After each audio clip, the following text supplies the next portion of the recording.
Et si je vous disais que l'un des aspects les plus mal compris de la santé masculine après 50 ans n'est pas les maladies cardiaques ou les douleurs articulaires? C'est la façon dont nous percevons notre propre sexualité. C'est un sujet que la plupart des hommes évitent, souvent enfoui sous la gêne ou le silence. Mais voici la vérité. Votre santé sexuelle ne concerne pas seulement l'intimité. Il s'agit de longévité, de vitalité et de contrôle sur votre bien-être. Aujourd'hui, nous brisons ce silence avec précision, compassion et science. Que vous soyez ici par curiosité, par inquiétude ou par engagement envers un avenir plus sain, vous venez d'ouvrir la porte à une conversation puissante et révélatrice.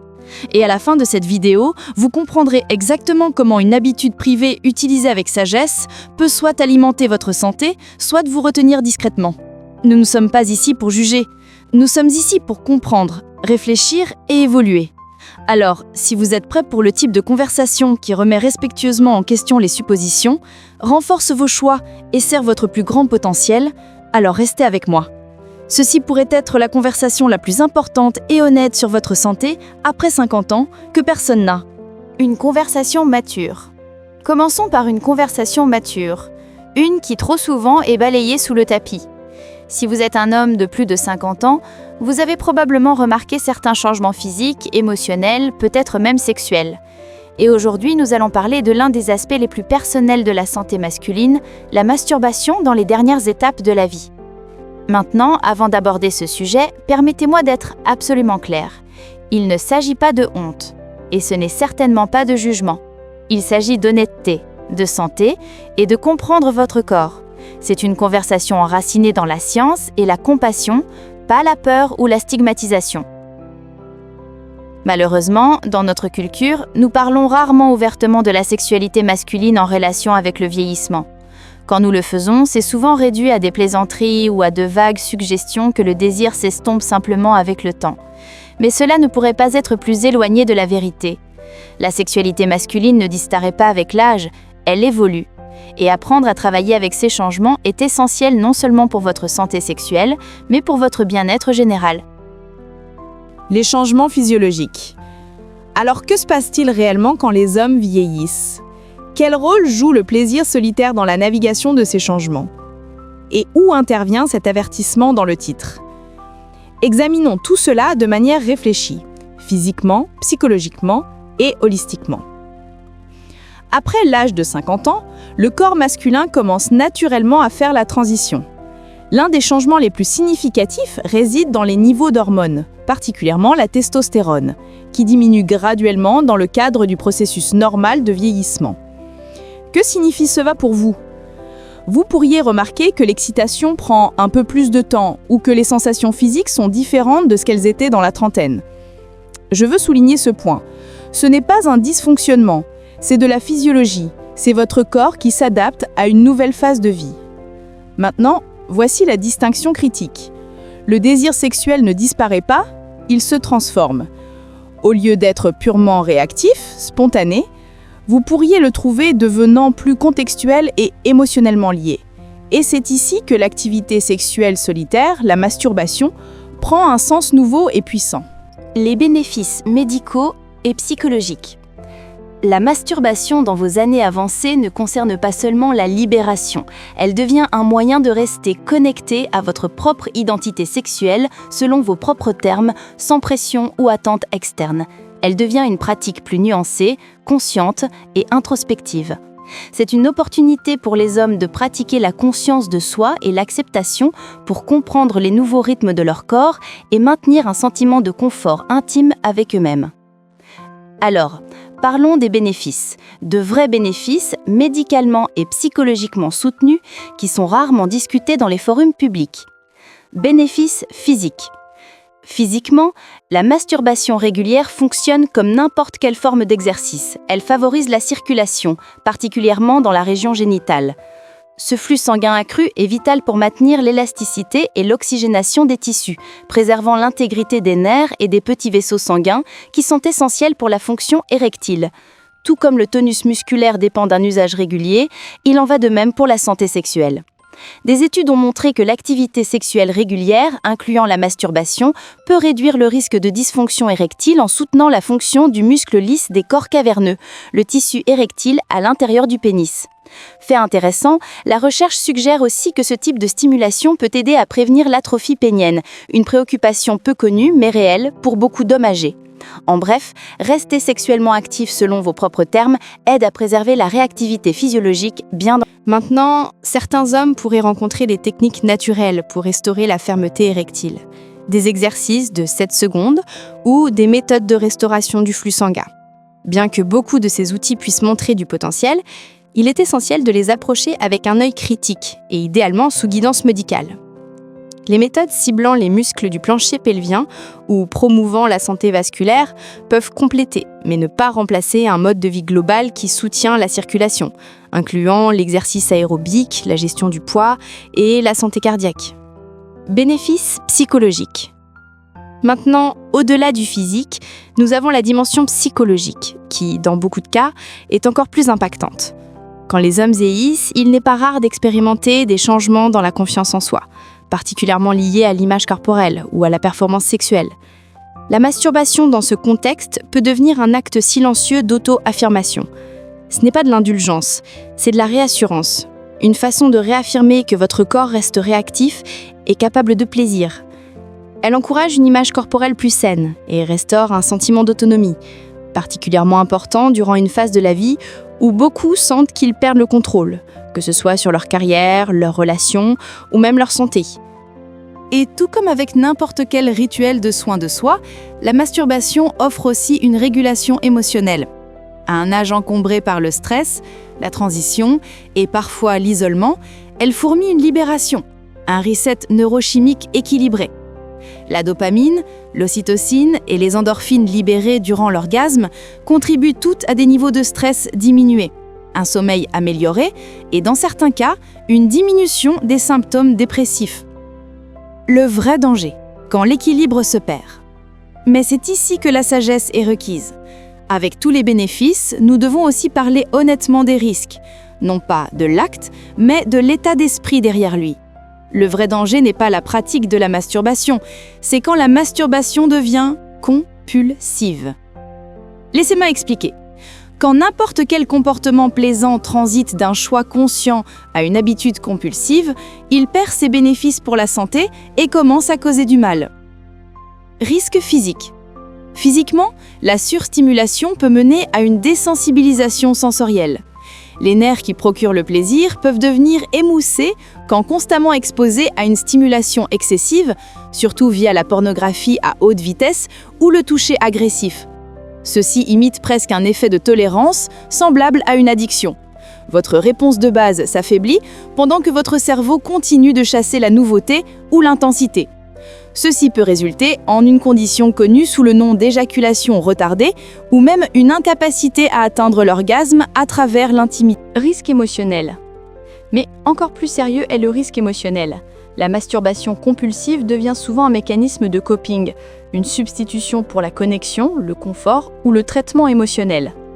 Des études en psychologie comportementale montrent que les hommes qui luttent avec l'anxiété, le deuil, la dépression ou la solitude peuvent recourir au comportement sexuel solitaire, non dans l'esprit d'exploration ou de plaisir, mais dans le but de se déconnecter et de s'engourdir eux-mêmes. Derrière la récompense neurochimique de l'orgasme, il peut parfois y avoir une douleur humaine plus profonde, un besoin émotionnel non comblé. Et quand la masturbation devient l'exutoire principal pour apaiser l'inconfort émotionnel, elle commence à éroder la motivation pour les autres plaisirs de la vie. L'amitié, la créativité, la communication, les relations significatives et les routines de santé physique. C'est ce que nous appelons le déplacement de style de vie. Au lieu d'appeler un ami, faire une promenade, tenir un journal ou chercher de l'aide, le chemin de moindre résistance devient le correctif solitaire momentané. Et avec le temps, cela crée des cycles de honte, d'isolement et de doute de soi, perpétuant davantage le comportement. Les signes d'alarme. Reconnaissez ces signes qui indiquent une perte d'équilibre. Fréquence excessive, plusieurs fois par jour, interférant avec vos responsabilités. Réponse automatique au stress, votre première réaction à toute émotion difficile. Escalade de l'intensité, besoin de stimulation de plus en plus extrême. Isolement social, éviter les interactions pour se livrer à cette pratique, culpabilité persistante, se sentir honteux ou vide après chaque épisode, négligence d'autres activités, abandonner hobbies, exercices ou relations. La voie de l'équilibre. Alors, quelle est la voie à suivre? C'est un mot, équilibre. Il n'y a rien d'intrinsèquement mauvais avec la masturbation. En fait, quand pratiquée avec intention, elle peut être l'un des nombreux outils pour maintenir l'équilibre émotionnel et la vitalité sexuelle. Mais elle devrait exister dans un contexte plus large de santé, un style de vie bien régulé, qui soutient la connexion, le sommeil, la nutrition, la stimulation intellectuelle, le mouvement physique et la résilience émotionnelle. Cette pratique améliore-t-elle votre qualité de vie ou est-elle un substitut pour quelque chose que vous évitez? Vous sentez-vous calme et centré après ou coupable et vide? Vous engagez-vous par curiosité et connexion à votre corps ou pour échapper à des sentiments? Pouvez-vous facilement vous abstenir pendant plusieurs jours sans anxiété? Cette pratique enrichit-elle votre vie ou la remplace-t-elle?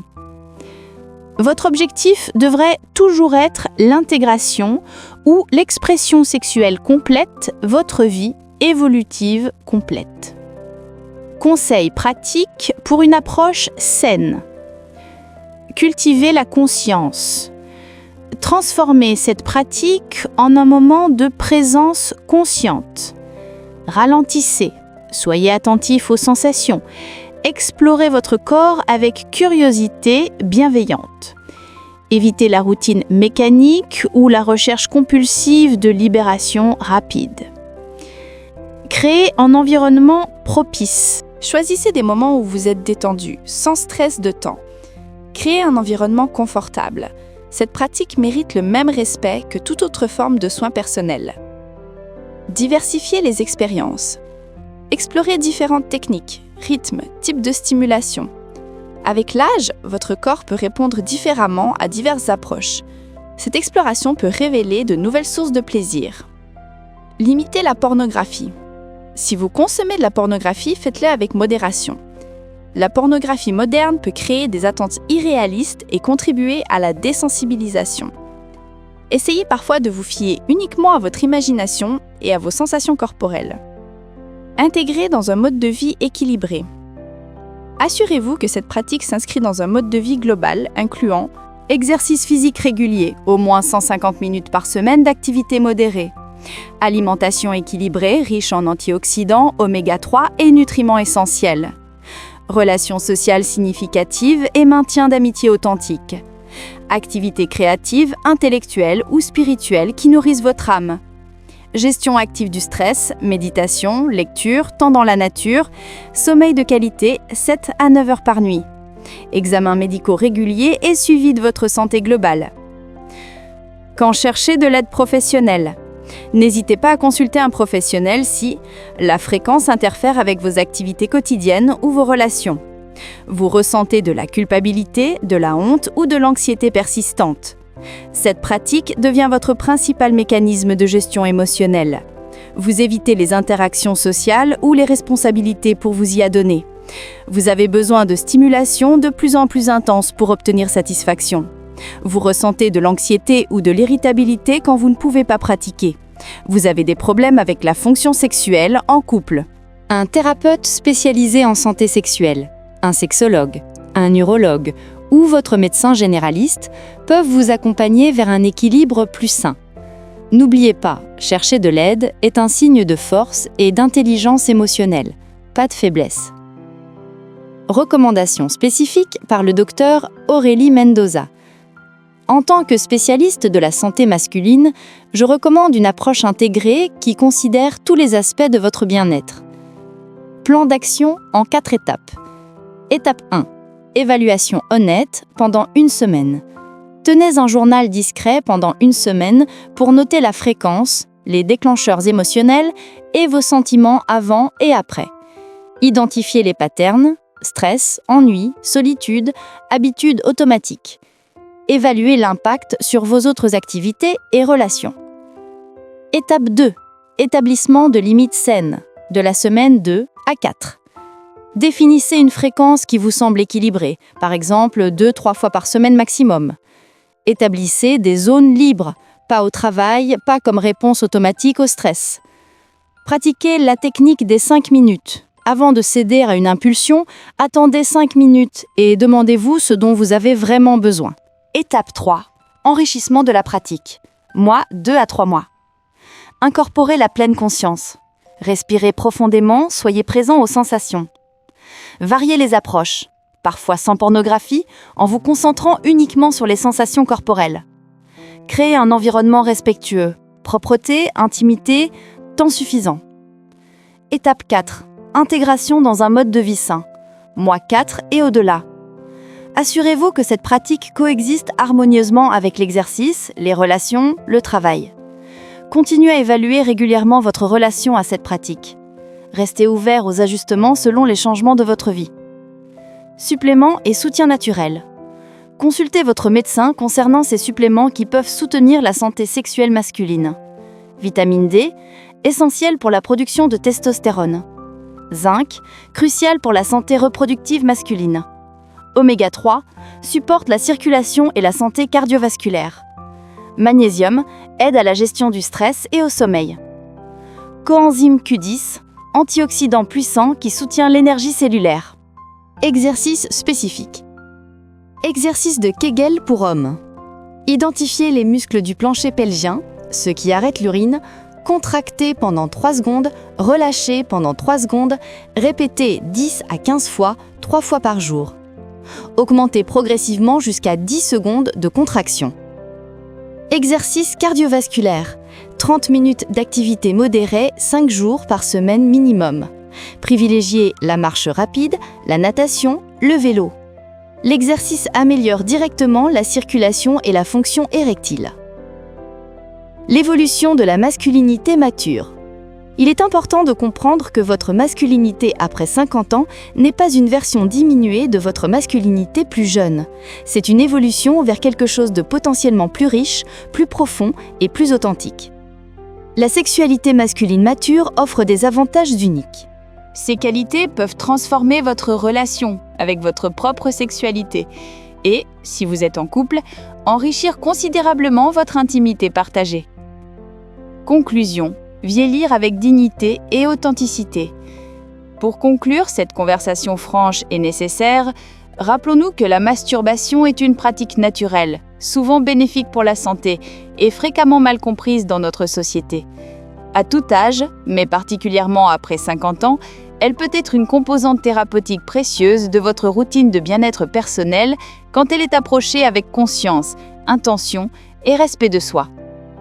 Le vrai danger, comme nous l'avons exploré en détail, n'est jamais la pratique elle-même, mais la perte d'équilibre qui peut survenir quand n'importe quelle activité plaisante devient compulsive et commence à remplacer d'autres aspects importants de la vie. Plus de contrôle, moins d'impulsivité, plus de maîtrise, moins d'anxiété de performance, plus de confiance en votre expérience. Connexion émotionnelle approfondie, capacité à intégrer intimité physique et émotionnelle. Sagesse corporelle, meilleure connaissance de ce qui vous procure réellement du plaisir. Patience et présence, capacité à savourer plutôt qu'à se précipiter. Votre sexualité après 50 ans n'est pas la fin de quelque chose de précieux, c'est l'évolution vers quelque chose de potentiellement plus profond, plus conscient, plus intégré et paradoxalement plus satisfaisant. Avec la bonne compréhension, la bonne approche et le bon soutien, cette période de votre vie peut devenir l'une des plus épanouissantes et libératrices de votre parcours sexuel personnel. Merci d'avoir eu le courage de participer à cette conversation honnête, scientifiquement fondée et potentiellement transformatrice. Si cette perspective vous a apporté de la valeur, de la clarté ou de l'espoir, je vous encourage vivement à continuer ce voyage fascinant d'exploration et de compréhension du corps humain, de l'esprit et du spectre complet de la santé et du bien-être humain avec intégrité, curiosité et compassion envers vous-même. Portez-vous bien dans votre corps et votre esprit, restez sage dans vos choix et vos habitudes, et surtout, restez curieux et ouvert aux possibilités d'épanouissement qui vous attendent encore. L'objectif n'est ni l'abstinence totale, ni l'indulgence excessive, mais une intégration harmonieuse et consciente de cette pratique dans une vie riche, équilibrée et épanouie. Honorez votre corps en évolution avec respect et curiosité bienveillante. Restez profondément connecté à vous-même et à vos besoins authentiques. Embrassez votre sexualité changeante sans honte ni jugement, en reconnaissant qu'elle fait partie intégrante de votre santé globale. Alignez toutes vos habitudes personnelles avec un profond respect de soi, une curiosité bienveillante envers votre propre expérience et un engagement envers votre épanouissement personnel complet. C'est exactement cela qui signifie vieillir avec force, dignité, authenticité et joie.